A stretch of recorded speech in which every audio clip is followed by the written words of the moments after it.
সব না না না না না না পঞ্চাশ ওরা আমি বলি 200 কেজি কাপড় দিয়েছিলাম বলতে আবার দিয়ে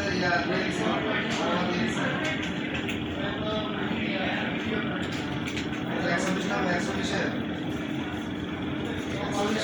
140-এর 140-এর কাজে আমি 180 কেজি কাপড় দিয়েছিলাম